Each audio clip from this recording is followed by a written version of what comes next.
안녕하세요. 저는 오늘 로우엘랑제빈 연구소의 원자로와 중성자를 이용한 핵입자 물리를 소개하는 발표를 하게 된 김용이라고 합니다. 먼저 로우엘랑제빈 연구소를 아주 간략하게 한 페이지로 요약을 하자면 로우엘랑제빈 연구소는 프랑스에 위치한 원자로를 이용한 국제적인 연구소입니다. 어, 전기를 생산하지 않는 대신에 원자로에서 나오는 중성자를 사용해서 50개 이상의 실험 장소에서 실험을 진행하고 있고 자랑할 게 있다면은 세계에서 가장 중성자 세기를 가진 연구용 원자로로 어, 연구소에서는 500명 이상의 직원과 매년 600개 이상의 실험 그리고 500개 이상의 논문이 나오는 상당한 큰 규모의 연구 시설이라고 할 수 있습니다. 로에랑제미 연구소는 프랑스의 동남부 그로브리안 도시에 위치하고 있습니다. 그로브 근처에 유명한 도시는 리옹이 있는데요. 그로브는 좀 더 스위스와 프랑스 국경 사이에 있어서 특히 이제 알프스 산맥의 한가운데 있는 도시로 겨울에는 스키로가 상당히 유명합니다. 그래서 여기 그림을 보시면 이제 사람이 스키를 타고 있는 그림이 그려져 있죠. 그 다음에 도시를 보시면은 어, 알프스 산맥의 중심이 위치하기 때문에 겨울에는 알프스 산맥의 설경을 볼 수 있고 또 이 그로브리안 도시가 프랑스에서는 한국의 대전과 같은 연구 도시로서 상당히 유명합니다. 그래서 아일렐 외에도 여러 나라의 어, 그 연구소들과 특히 한국에서는 이제 네이버랩스 유럽이 여기 위치하고 있고요. 그 중에 아일렐도 여기 속해 있습니다. 특히 아일렐은 이제 도시의 약간 북쪽에 다른 연구소 단지와 함께 그 중에 하나로 존재하고 있습니다. 아일렐 역사에 대해서 간략하게 설명드리자면은 아일렐은 1967년 독일과 프랑스를 주축으로 세계 2차전 이후에 독일과 프랑스의 전후 화해 협력 프로그램의 일환으로 시작되었습니다. 특히 노벨 사상자인 프랑스의 루이스 닐과 독일의 하인스 마이스너 라이프니스가 노력을 통해서 이제 커다란 연구단지를 유치하게 되었고요. 나중에 영국이 합류하게 돼서 이제 3개국이 주축으로 시작을 했습니다. 1928년에 준공을 통해서 1971년에 완공을 했고요. 그해 8월 30일 날에 원자로가 첫 운전을 시작했습니다. 아일렐은 최초의 사형자 중심 국제연구센터로서 이제 아일렐에 상주하고 있는 과학자뿐만 아니라 오히려 아일렐 밖에 있는 과학자들의 실험을 수행하기 위해서 이제 시작했다고 할 수 있습니다. 이러한 국제연구센터는 아일렐이 최초로 나중에 아일과 비슷한 모델을 가진 다른 여러 연구소들이 많이 생기게 되었습니다. 현재는 아일렐이 65주년을 맞아서 독일, 영국, 프랑스 외에 유럽 12개국으로 이제 멤버 국가들이 들어와 있고요. 현재 이들의 펀딩으로 유지를 하고 있습니다. 로에랑제빈 연구소 또는 이제 아일렐이라고 간략하게 부르는데요. 아일렐 연구소의 원자로 코어에 대해서 간략하게 설명을 드리기도 합니다. 아일렐 원자로의 목적은 전기를 생산하는 것이 아니라 원자력에서 나는 중성자를 최대한 많이 생성하기 위해 초점이 맞춰져 있습니다. 그래서 그 우리가 아는 전력 생산용 원자로와 상당히 많은 다른 차이점을 가지는데요. 먼저 간략하게 스펙을 설명드리자면은 이제 58메가와트의 중수로로 원자로 코어는 이루어져 있고 그래서 원자로 코어 주위에 중수가 가득 차 있어서 이제 경수와 다르게 중성자를 흡수하지 않는 중수를 통해서 이제 중성자를 최대한 많이 이제 밖으로 나오게 할 수 있고요. 그 다음에 이제 이 원자로 코어에서 나오는 중성자 개수를 대략적으로 이제 수치적으로 환산하자면은 대략 5 곱하기 10의 18승 개수 초당 5 곱하기 10의 18승계의 중성자가 이제 튀어나온다고 할 수 있습니다. 이는 1와트 전구에 나오는 광자의 개수와 똑같은데요. 이것은 단순히 이제 이렇게 많은 그 에너지를 들여내야 이제 중성자가 튀어나올 수 있기 때문입니다. 그래서 ILL 중성자 코어에서는 거의 1 곱하기 10의 15성 중성자 per centimeter per square centimeter per second이 나오고 있고요. 그 다음에 이제 중성자 이리디에이션을 하는 장소에서는 5 곱하기 10의 14성 뉴트론 per centimeter square per second 정도의 이제 중성자가 나오고 있고, 이제 이 중성자를 빼서 원리 전송하는 이제 그 경우에는 2 곱하기 10의 10승 중성자 per centimeter square per second 정도의 중성자가 나오고 있습니다. 그래서 이제 원자로의 위치에 따라서 중성자의 밀도가 상당히 다르고요.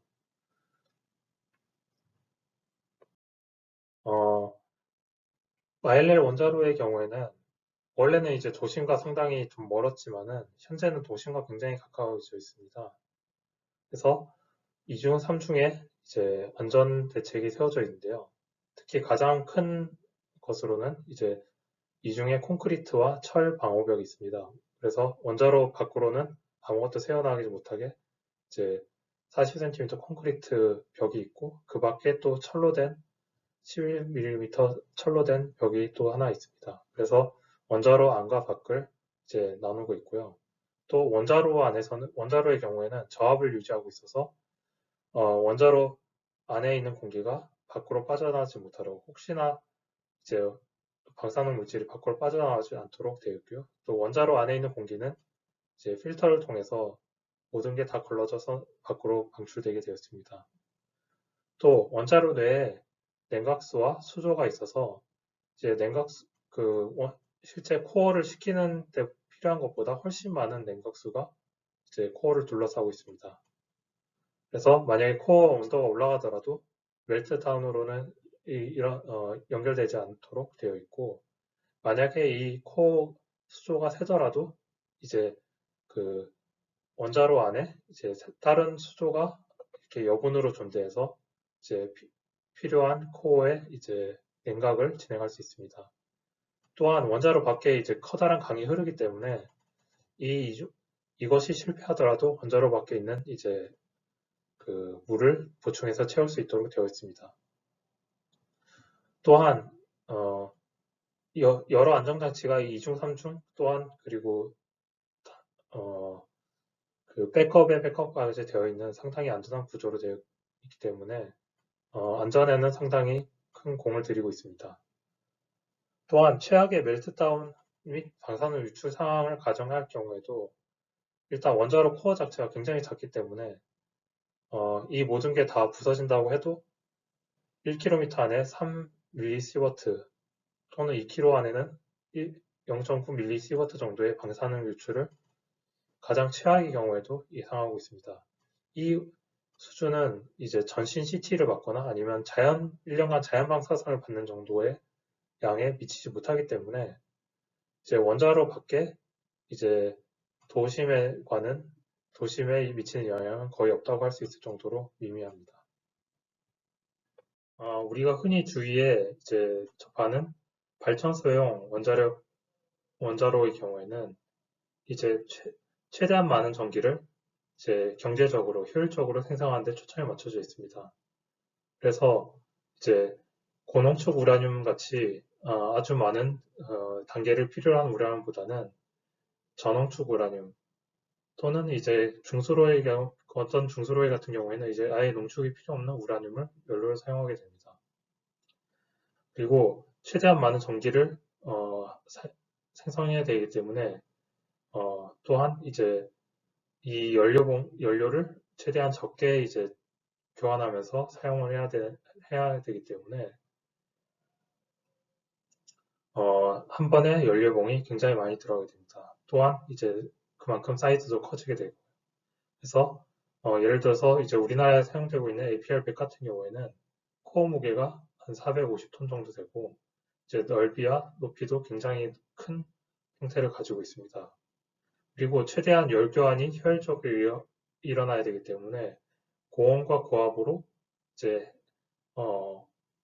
열을 생성하게 되어서 마치 이제 그 주위에 있는 기계로 비교하자면은 그 압력밥솥 같은 형태를 가지고 있다고 볼 수 있습니다. RL 원자로회 같은 경우에는 또는 대부분의 이제 그 영구형 원자로의 경우에는 목적이 이제 높은 중성자를 밀도를 만들어서 중성자를 통해서 과학 실험을 하는 데 있습니다.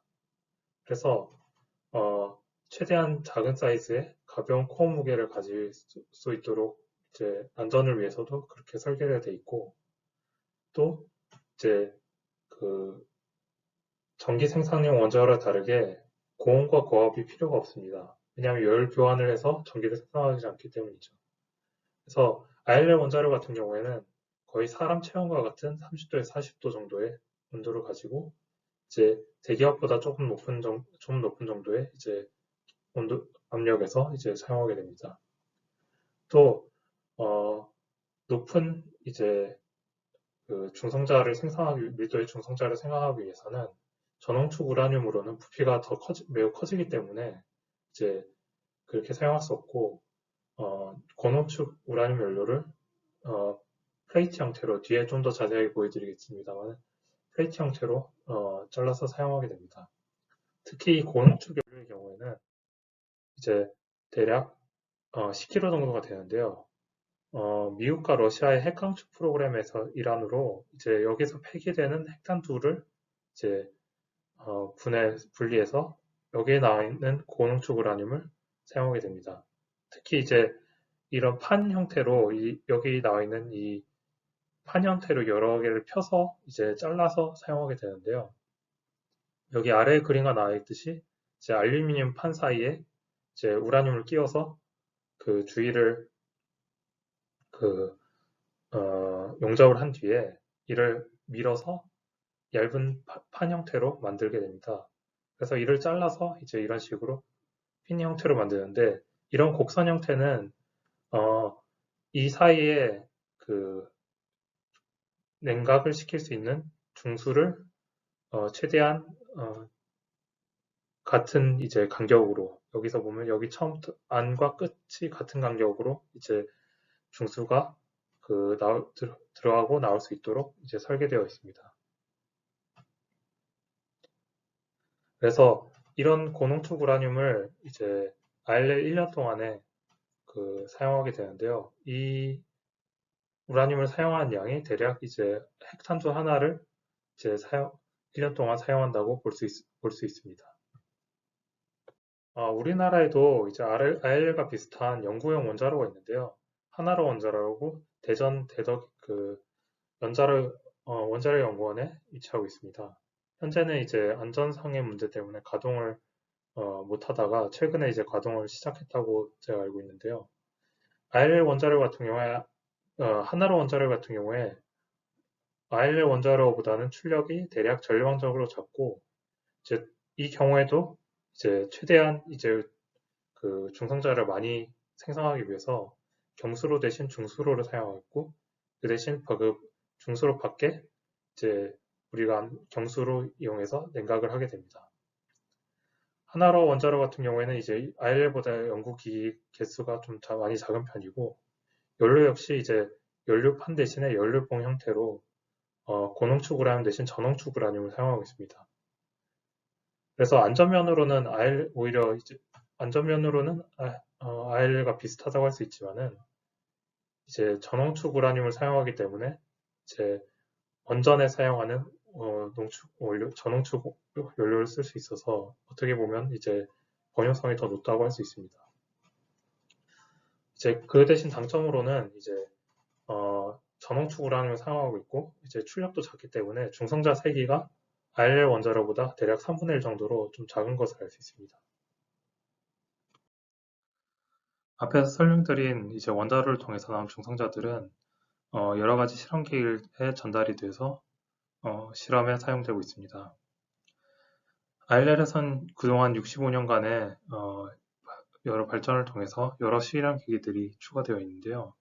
현재는 거의 50개 가까운 여러 연구기기들이 사용되고 있습니다. 대부분의 경우에는 신소재나 바이오 연구기기들이고 이들은 중성자와의 산란 또는 인터랙션을 통해서 신소재나 바이오 소자들의 특성을 파악하는 연구를 하고 있습니다.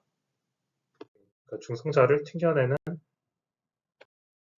그 앞에서 이제 원자로에서 아주 큰 이제 안전장치들과 그리고 또 복잡한 과정을 통해서 이제 원자로에서 중성자가 나오는 것을 알려드렸습니다. 그러면 이제 이런 과정을 통해서 나오는 중성자를 어떤 용도에 사용할까요? 이제 현재 이제 중성자를 사용해서 가장 큰 용도로는 이제 매트리얼과 라이프 사이언스에 많이 쓰입니다. 특히 이제 열 중성자, 그러니까 그 원자로를 거쳐서 나온 중성자의 에너지를 변환해서 이제 중성자의 그 웨이브랭스를 생각하면은 이제 원자가 이제 분자를 이루는 이제 그 복잡한 분자 구조를 가진 화합물을 생각했을 때 이제 분자 사이의 간격인 이제 옹스트롱, 그러니까 10^10승미터의 이제 거리를 가지는 웨이브랭스를 가지게 됩니다. 그래서 이 중성자의 이런 에너지 특성을 이용해서 이제 원자들의 구조를 그 디프렉션을 통해서 알아낼 수 있습니다. 또한 이제 이 중성자 에너지가 분자들의 이제 옵티컬 또는 이제 어쿠스틱, 그러니까 진동 또는 이제 빛을 통해서 이제 익사이트 되는 이런 구조의 변화를 가질 수 있는 에너지와 거의 유사하기 때문에 이제 그 열 중성자를 통해서 이를 분자나 이제 이런 구조에 때리게 되면은 이제 중성자에서 에너지를 흡수해서 이제 다른 구조로 변화한다던가 아니면은 이제 진동을 한다던가 이런 특성을 이제 연구를 통해서 파악할 수 있게 됩니다. 또한 이제 그 라이프 사이언스, 특히 이제 우리 몸을 이루는 이제 분자들의 경우 탄소와 산소, 특히 이제 수소가 많이 포함되어 있는데요. 이제 그 중성자의 경우에는 그 낮은 아토믹 넘버, 그러니까 가벼운 원소들에 더 크게 반응을 하게 됩니다. 그래서 이제 라이프 사이언스에서 많이 쓰이는 분자들의 구조를 파악하는데 많이 쓰이게 됩니다. 또한 중성자의 경우 스핀이라는 이제 특성을 갖고 있습니다. 그래서 스핀의 경우에는 분자의 그 마그네틱 인포메이션, 특히 이제 그 자화의 성격을 이제 많이 그 탐구할 수 있는 특징을 가지고 있습니다. 그래서 이런 여러 종류의 분자의 구조와 그리고 라이프 사이언스에 우리 몸에 있는 단백질이나 아니면 이제 그 우리 몸에 필요한 그 분자들 또는 이제 약의 경우 구조를 알아내기 위해서 이런 중성자를 많이 쓰는 편입니다. 하지만 제가 전공하고 제가 그 초점을 이번에 맞추고 싶은 거는 중성자를 이용해서 그 핵 입자 물리를 어떻게 응용하는지에 대해서 설명을 드리고 싶습니다. 그래서 중성자의 경우에는 양성자와 함께 우리 몸의 원소를 이루는 가장 기본적인 입자 중에 하나입니다. 그래서 이 중성자가 기본적인 입자라는 성질을 이용해서 입자 물리와 같은 실험들이 많이 이용되고 있습니다.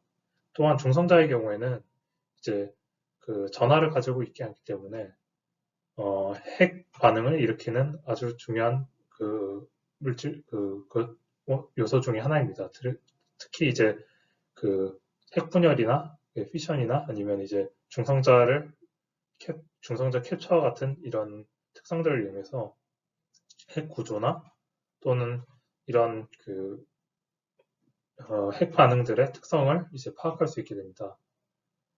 그래서 이제 조금 더 자세한 IRL에 있는 자세한 이제 케이스들을 이제 하나하나 설명드리고자 하는데요. 그 중에 이제 4가지를 뽑아왔습니다. 하나는 이제 중성자를 하나의 이제 탐침으로 이용해서 양자 중력을 탐구하는 연구를 소개시켜드리고, 또한 이제 이번엔 중성자를 이용하지 않지만은 이제 그 원자로에서 뉴트리노라는 입자가 나오기 때문에 뉴트린을 이용해서 이제 특성을 파악하는 이런 이제 실험을 하나 소개시켜드리고, 또 로헨그린 스펙트로미터와 핍스 저면 디텍터 어레이에 대해서 설명을 드리고자 합니다. 중성자를 아주 작은 에너지, 그러니까 나노 일렉트론 볼트 정도의 낮은 에너지로 만들게 되면은 이를 울트라 콜드 뉴트론이라고 하는데요. 이제 다음 페이지에 설명드리겠지만 이를 이용하면은 이제 중성자 에너지가 워낙 작아서 우리의 중력 안에 이제 얘가 그 영향을 많이 받게 됩니다. 그래서 이를 통해서 이제 양자 중력을 이제 연구할 수 있게 되는데요. 그 의미는 이제 중성자를 이용해서 이제 우리의 그 중력장 안에 얘가 어떤 식으로 반응하는지 알아보면서 이제 여기서 나오는 중성자의 반응이 또는 이제 웨이브 펑션이 우리가 아는 실제 중력의 특성과 어떻게 다른지 확인하는 과정을 통해서 이제 양자적으로 중력을 측정할 수 있게 됩니다. 그래서 그 대표적인 예가 이제 큐바운스라는 실험인데요. 이 경우에는 이제 오스트리아 대학의 협력으로 IL에서 진행 중인 실험입니다. 그래서 울트라 콜드 뉴트론이 이제 그 앞에 튀어나오게 되면은 중성자가 이제 여기 이 실험 대 위에 이제 튀어나오게 되고, 이제 여기서 아주 작은 갭을 통해서 들어오는 중성자가 이제 그 중성자가 아주 일정한 에너지를 가진 중성자로 튀어나오게 됩니다. 그래서 중성자가 이제 아주 낮은 이런 낮은 에너지에서는 영속적인 에너지를 가질 수가 없고, 여기서 나온 것처럼 중성자가 일종의 이제 디스크리트한, 그러니까 불연속적인 에너지를 그렇게 가질 수 없게 되는데요. 이 경우에 이제 여기서 중성자 에너지 스테이트를 대략 가장 낮은 에너지로 이제 제한을 할 수 있게 됩니다. 그 다음에 이 중성자를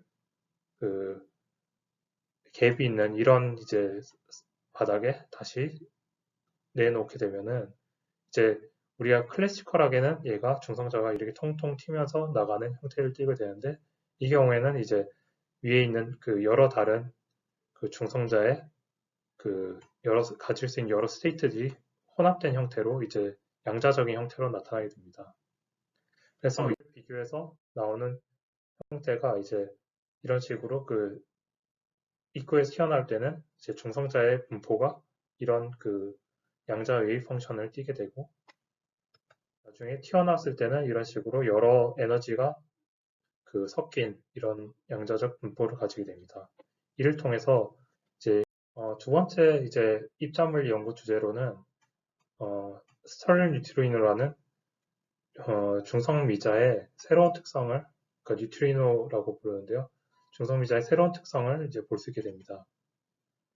그래서 이제 우리나라에서도 이제 기여한 것 중에 하나가 이제 중성미자가 서로 다른 특성을 가져서 그 중성미자를 세기를 측정하게 되면은 원자로 중심으로부터 이런 세기를 가지는 것을 측정할 수 있습니다. 그런데 이제 원자로 근처에서 측정한 실험 같은 경우에는 원래 이 빨간색 선, 그러니까 예측이 원래 돼 있던 기존의 이제 이론 예측에 비해서 대략 6% 정도 낮은 것을 알 수 있습니다. 이 실험의 경우에는 한 군데뿐만 아니라 여러 군데 실험에서 계속 발견된 것이어서 이 원인을 분석하기 위해서 스테릴 뉴트론이라는 새로운 중성유자를 생각하게 되었습니다. 그래서 스테릴 뉴트리노가 있는지 없는지를 원자로 중심에서 아주 가까운 위치부터 추적을 하기 위해서 이제 스테레오라는 실험 셋업을 아일렛에서 만들게 되었는데요. 이제 특성은 실험 셋업은 다음과 같고, 이제 중성미자가 원자로 중심으로부터 이렇게 튀어나오게 되면 그 각각의 칸 안에 있는 이제 물질들과 중성미자가 반응을 하게 되면서 중성미자의 분포가 어떻게 되는지 이제 칸마다 확인을 할 수 있게 됩니다. 그래서 이를 통해서 이 스테릴 뉴트리노라는 것이 있는지 없는지 확인하는 실험을 2015년부터 최근에 2020년까지 진행을 했습니다. 그래서 각각의 이제 그 실험 셋업을 통해서 중성미자가 있는지 없는지 확인하는 실험을 했는데요. 아직까지는 이제 이런 스테릴 뉴트리노라는 가상의 뉴트리노의 성질이 없다는 것이 이제 실험을 통해서 증명이 되었습니다. 이제 다음은 핵물리를 설명을 드릴 건데요. 이제 그 중성자를 핵물리에 사용할 수 있는 그 중성 리액션, 그 핵반응은 두 가지가 있습니다. 한 가지는 여기서 보여드릴 이제 중성자 캡처 리액션이라고 불리는 것인데요. 이건 단순하게 중성자가 우리가 아는 주위에 이제 핵자가 부딪혔을 때 핵이 중성자를 이제 흡수를 해서 새로운 이제 동위원소, 그러니까 무게가 하나 더 무거운 동위원소로 바뀌는 과정입니다. 이 과정에서 이제 중성자가 흡수되면서 이제 핵에 서로 다른 이제 뉴클리어 스테이트들을 만들게 되는데요. 이를 통해서 이 핵 안에, 그러니까 이 핵 동위원소의 특성을 측정할 수 있게 됩니다. 그래서 이 중성자를 흡수할 타겟 같은 경우에는 이제 우리가 그 주위에 볼 수 있는 이제 동위원소를 사용해서 이제 실제로 그 우리가 볼 수 없는, 우리가 보기 힘든 이제 그 방사능 동위원소를 생성하거나 아니면 또는 이제 그 우리 주위에서 있는 그 동위원소를 측정하는 방법으로 쓰이기도 합니다. 그래서 이제 이 중성자를 얼마나 잘 흡수하는지에 따라서 흡수하는 특성을 측정하기도 하고, 이를 통해서 이제 여러 어플리케이션에 쓰는 경우도 있습니다. 특히 이제 이를 이용해서 그 원자로 안에서 이제 방사능 동위원소를 생성해서 이를 이제 그 뉴클리어 메디슨, 그러니까 그 암 치료나 이런 사람을 치료하는 데 쓰이기도 하고, 또는 이제 그 물리적으로 이제 나중에 그 중성자 방어를 위한 이제 그런 그 원소들을 측정하는 데 쓰이기도 합니다. 또는 이제 어떤 물질 안에 원자가 얼마나 분포하는지 파악하는데 이런 중성자 캡처를 쓰이기도 합니다. 그래서 또한 이제 그 다음에 그 중성자를 통해서 나온 핵 반응은 이제 그 핵 분열인데요. 흔히 우리 그 원자로에 쓰이는 이제 그 핵 반응의 경우가 이 핵 분열이라고 할 수 있습니다. 그래서 이 같은 경우에는 핵이 분열을 하게 되면은 바로 우리 주위에 있는 안정된 동위원소로 돌아오는 것이 아니라 중성자가 많은 중성자 과잉 그 핵자로 만들어지게 됩니다. 그래서 이를 이용해서 우리가 보기 힘든 그 극한 상태에 있는 그 동위원소를 생성해서 이들의 특성을 보거나 아니면 핵 분열 자체의 특성을 이제 연구하기도 합니다.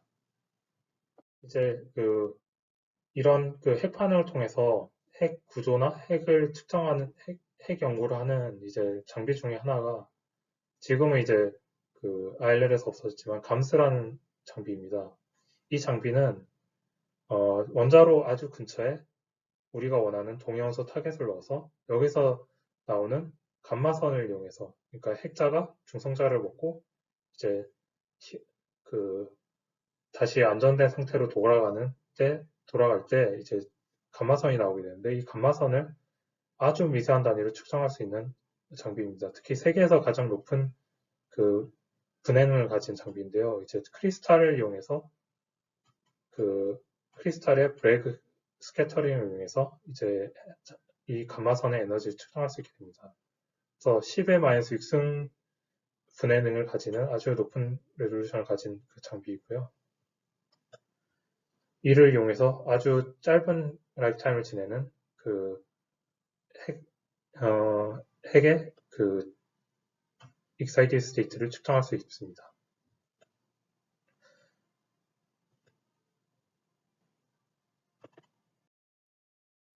두 번째 장비는 제가 이제 연구하는 장비 중에 하나인데요. 로엔그린 스펙트로미터라는 장비입니다.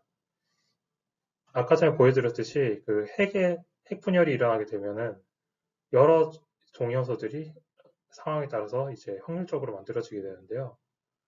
타겟을 이제 그 ILL 원자로 근처에 보통 이제 우라늄 235나 플루토늄 239, 플루토늄 241 같은 이제 그 타겟을 놓게 되면은 여기서 나오는 이제 피션 프래그먼트들이 에너지를 가지고 튀어나오게 됩니다. 핵 분열에서 나오는 애들이 에너지를 가지고 튀어나오게 되는데요. 이때 이제 전자석과 이제 일렉트릭 다이폴을 놓게 되면은 이 튀어나온 핵들을 에너지를 에 따라서 그 얘들을 이제 그 따로 떼서 이제 세퍼레이트 할 수 있게 됩니다.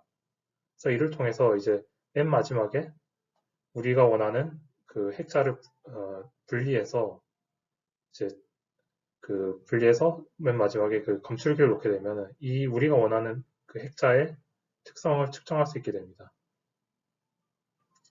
그래서 로엔그린 같은 경우에 이런 그 중성자 그 핵분열을 통해서 나오는 핵분열 그 원자 핵들을 아주 높은 그 레졸루션을 가지고 높은 매스 레졸루션과 그다음에 에너지 레졸루션을 가지고 측정할 수 있게 해줍니다.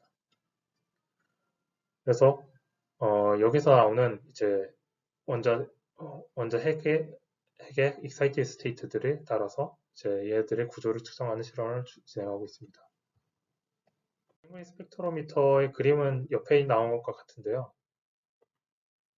그래서 여기서 여기에 이제 그 원자로 중심이 있고 여기서 나오는 그 피션 프래그먼트들이 여기 있는 전자석을 통해서 분해돼서 그리고 또 여기 있는 일렉트릭 다이폴을 통해서 또 걸러져서 이제 원하는 입자들만 튀어나오게 됩니다. 이 원리는 옛날에 제이지 톰슨과 프랑크 아스톤이 이제 최초의 그 동위원소를 분리한 이제 과정과 같은데요. 밑에 보이는 이제 전자석과 일렉트릭 다이폴을 이용한 방법을 통해서 이들은 이제 최초의 네온 동위원소를 분리하는 목적을 달성했습니다. 그래서 이를 확대를 시키면은 이제 로엔그린과 같은 원리를 가지게 됩니다. 그래서 로엔그린 스펙트로미터가 이제 핵 분열을 통해서 나오는 퓨전 프래그먼트들의 서로 다른 이제 입자의 매스를 아주 높은 레졸루션을 측정할 수 있게 해주는데요. 이를 통해서 이제 가장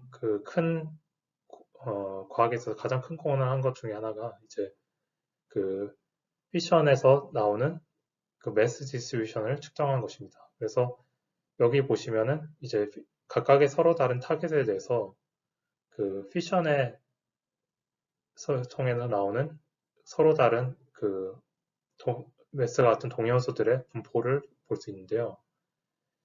이런 이제 그 레졸루션을 가진 장비가 없기 때문에 이제 이런 데이터베이스를 통해서 쓰이는 여러 다른 이제 핵물리 실험이라던가 아니면 이제 핵공학에 쓰이는 그 자료 데이터베이스들의 기본으로 쓰이는 자료를 구성하고 있습니다.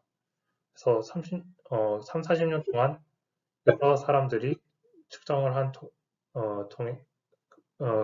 통해서 이런 이제 데이터베이스를 완성할 수 있고 로엔그린 외에는 이런 자료가 만들어지기 힘들기 때문에 거의 유일한 이제 데이터베이스로서 쓰이고 있습니다. 로엔그린에서는 이제 이런 그 동위원소들을 그 핵분열에서 나온 동위원소들을 아주 높은 레졸루션으로 그 분리를 할 수 있기 때문에 이를 통해서 핵 자체의 구조로에 대한 연구도 많이 진행하고 있습니다. 그래서 여기 나오는 핵 동위원소들의 경우에는 핵 구조상으로 중요한 특성을 가지기 때문에 이들을 따로따로 분리해서 이 핵 구조가 어떤 식으로 바뀌는지 또는 이 핵 구조의 특성이 어떻게 되는지를 여러 가지 방법으로 측정을 하게 됩니다. 이러한 방법론으로는 이제 핵이 불완전한 그 동위원소들이 붕괴했을 때 생기는 감마선이나 또는 이제 그 컨버전 일렉트론이라고 불리는 이제 전자가 튀어나오게 되는데요. 전자의 에너지를 측정해서 이 핵 구조가 어떻게 되는지 측정하기도 합니다. 또 그리고 또 다른 실험 셋업으로는 이제 우리가 원하는 핵 입자의 그 excited state, 그러니까 들뜬 상태의 수명을 측정하는 실험을 하고 있습니다. 그래서 안타론 브로마이드라는 특수한 이제 그 장비를 이용하게 되면은 여기서 나오는 감마선의 에너지와 그리고 여기서 감마선의 시간차를 측정해서 마치 초 단위로 재듯이 아주 짧은 시간, 피코세컨이라고 불리는 이제 그 10의 마이너스 12승초 단계 아주 짧은 시간 단위를 측정할 수 있게 됩니다. 이를 통해서 이제 핵 구조의 특성을 파악하는 실험을 진행하기도 합니다. 또한 이런 핵 구조 외에 입자물리와도 연관되어 있는 핵물리 그 연구를 하기도 하는데요. 그 중에 하나가 이제 안티뉴트리노 아노말리로 불리는 이제 앞에서 보여드렸던 그 스테레오 실험과 연관되어 있는 뉴트리노의 특성과 관련된 이제 중성미자의 특성과 관련된 연구입니다. 그래서 중성미자의 경우에 중성미자의 에너지를 측정해 보면은 이 중에 이제 그 르노라고 한국에서 한 실험도 포함되어 있는데요. 이들의 에너지와 이제 이론과 비교했을 때 측정한 에너지의 분포를 비교해 보게 되면은 이제 5에서 6 MeV 정도의 에너지에서 그 분포가 그 이론 예측과 완전 다르게 됩니다. 그래서 이들이 왜 다른지 그 분석을 해보게 되면은 이제 그 이 중성미자들이 원자로에서 나온 중성미자들을 측정했기 때문에 원자로 안에서 이제 이 중성미자를 만들 수 있는 특히 이 에너지의 중성미자를 만들 수 있는 원자 동위원소들을 따로 분리했을 때 루비디움 90이나 이트리움 96의 측정치가 만약에 잘못되어 있다면은 이론이 잘못된 게 아니라 이런 여기에 측정된 아이들의 그 세기가 잘못되어 있다면은 이 원리를 또한 설명할 수 있게 됩니다. 그래서 로앵글을 통해서 이 동위원소들, 특히 이트리움 96의 동위원소가 얼마나 나온지 알면은 이제 여기 있는 그 중성미자의 중성미자의 미스터리를 풀 수 있게 됩니다. 원자로의 핵에서 코어에서 이제 그 핵분열 통해서 이트리움 96이 두 가지 상태로 이제 분포를 할 수 있는데요. 하나는 이제 이트리움 96의 바닥 상태에서 이제 바닥 상태가 될 수 있고 또는 이제 메타스테이블 스테이트라고 해서 이제 아이소머릭 스테이트라고 불리는 이제 이것보다 높은 에너지의 긴 수명을 가지는 다른 상태로 존재할 수 있습니다. 바닥 상태의 경우에는 우리가 아까 전에 봤던 아노말리를 만드는 그러니까 중성미자의 미스터리를 만드는 아노말리를 만드는 그 중성미자를 만들 수 있는 반면에 이제 바닥 상태가 아니라 메타스테이블 스테이트에 있는 이트리움 96의 경우에는 그 중성미자를 만들 수가 없습니다. 그래서 이 둘이 얼마나 분포되는지 그 비율을 알게 된다면은 이제 이트리움 우리가 중성미자 아노말리를 푸는데 필요한 특성을 측정을 할 수 있게 된다고 볼 수 있습니다.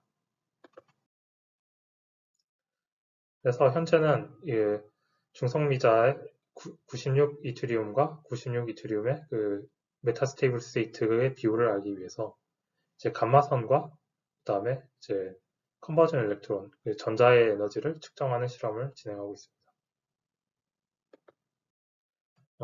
아일렛의 핵물리 장비로 마지막으로 보여드릴 것은 휩스라는 장비입니다. 휩스의 경우에는 크게 두 가지로 이루어져 있는데요. 하나는 이제 중성자를 아주 작은 크기의 빔으로 만들 수 있는 콜리메이터들로 이루어진 파이프와 그리고 여기서 중성자를 이용해서 나온 이제 그 중성자를 이용해 핵판을 시킨 다음에 거기서 나오는 감마선을 검출하는 이제 절묘 딕텍터 어레이로 되어 있습니다. 절묘 딕텍터 어레이 같은 경우에는 앞에서 보여드린 이제 그 감수보다는 레졸루션 떨어지지만은 이제 상대적으로 아주 높은 에너지 레졸루션을 가지고 있어서 이를 통해서 그 핵 반응에서 일어난 감마선을 좋은 레졸루션을 측정할 수 있게 됩니다. 핍스의 경우에는 최근에 암티컴턴 쉴딩이라고 해서 감마선이 그 검출기에 들어갔다 되튕기는 그 감마선을 빼주는 그런 장비가 최근에 추가가 되었고요. 이를 통해서 더 좋은 이제 그 주변에 백그라운드가 없는 그 검출 능력을 가질 수 있게 됩니다. 그래서 앞에서 보여드린 것 같이 이제 핵 반응을 이용해서 이제 그 핵 구조를 측정할 수 있는 실험을 핍스에서 많이 하는데요. 한 가지 이제 그 핵 반응으로는 이제 중성자 그 캡처 반응을 이용해서 이제 실험을 하는데요. 특히 이제 동요소를 잘 구분해서 만들어진 타겟을 이용하게 되면은 이제 다른 곳에서 하기 힘든 이제 아주 그 레어한 그 동요소들의 그 구조를 측정할 수 있게 됩니다. 또한 여기서 이제 그 전에 앞에서 그 로엔그린에서 보여드렸던 이제 란타론 브로마이드를 이용해서 또 핵 구조의 아주 그 짧은 라이프 타임을 측정하는 실험을 하기도 합니다. 그래서 이제 최근에는 이제 그 틴 동요소들의 이제 짧은 라이프 타임을 측정해서 이들의 특성을 연구하는 논문이 나오게 됐습니다. 그리고 또 다른 경우에는 이제 더 많은 이제 감마선 절면 검출기를 사용해서 이제 더 높은 그 efficiency, 그 검출 효율을 높인 실험을 하기도 하는데요. 이 경우에는 이렇게 감마선 검출기를 여러 개 둬서 이제 측정 효율을 높이게 되면은 단순히 하나의 동요소의 그 특성을 측정할 뿐만 아니라 이제 아주 여러 가지 동요소가 많이 나와도 이제 이를 구분할 수 있는 방법이 생기게 됩니다. 특히 이제 그 핵분열을 통해서 나오는 한 200가지 넘는 여러 동요소들이 튀어나와도 이제 구분을 할 수 있게 되는데요. 이제 이 구분하는 방법이 상당히 중요하게 됩니다. 특히 이제 그 핵 분열에서 나오는 동요소들이 이제 우리가 아는 안정된 동요소들보다 더 밖에 있기 때문에 이들이 또 이제 감마선을 내고 또 여기서 베타 붕괴를 통해서 새로운 감마선을 내게 되고 이런 식으로 굉장히 많은 감마선이 나오게 됩니다. 그 핵분열을 통해서 한 번에 200개 이상의 여러 동요소들이 나올 수 있게 되는데 이제 피션 거기다가 이제 그 피션 핵분열을 통해서 나오는 동요소들이 베타 붕괴를 하면서 또 다른 그 동요소를 만들면서 거기서 감마선이 또 나오게 됩니다. 그래서 대략 하나의 그 동요소가 평균적으로 6번의 베타 디케이를 거치게 되는데요. 이러면 이제 우리가 원하는 동요소들을 분리하기 굉장히 어렵게 됩니다. 그래서 이제 감마선을 통해서 이제를 분리하려고 하는데요. 이 과정이 이제 건초에서 그 바늘을 찾는 것과 같은 어려운 과정이라 좀 더 나은 방식이 필요로 하게 됩니다. 그래서 이제 핍스에서는 피션 택이라고 불리는 새로운 기법을 개발했는데요. 여기 안에 이제 피션을 할 수 있는 우라늄을 액체 상태로 녹여서 여기서 만약에 피션이 일어나게 되면은 이제 빛이 나오는 그 액체 신틀레이터라는 물질을 타게 됩니다. 이렇게 되면은 이제 베타 디케이를 통해서 나왔을 때 빛과 휘천이 나왔을 때 빛이 세기가 다르고 시간이 또 다르기 때문에 이 서로 두 단계를 분리를 할 수 있게 됩니다. 그래서 아주 높은 효율로 이 두 단계를 분리를 해서 실제 실험에서 얘가 베타 분계에서 나왔는지 또는 이제 그 피션에서 나온지를 핵 분열을 통해서 나온지를 확인할 수 있게 됩니다. 그래서 이런 캠페인을 통해서 2019년, 2000과 그다음 나중에는 2020년에도 이런 캠페인을 진행했습니다. 마지막으로 이제 이때까지 했던 그 발표를 간략하게 요약을 드리자면은 이제 로에 랑제빈 연구소에서 리액터 시설에 원자로 시설에 관해서 간략하게 설명을 드렸고 특히 원자로 코어와 원자로의 안전 장비 그리고 우리 주위의 다른 그 원자로와 간략한 비교를 드렸습니다. 또 그리고 이제 여러 가지 과학적 프로그램 중에 그 중에서 이제 핵과 입자 물리를 따로 뽑아서 ILL에서 어떤 핵 입자 실험이 진행되는지 설명을 드렸습니다. 이때까지 들어서 감사하고요. 혹시 질문이 있거나 아니면 그 궁금한 점이 있으면 언제든지 연락을 주시기 바랍니다. 감사합니다.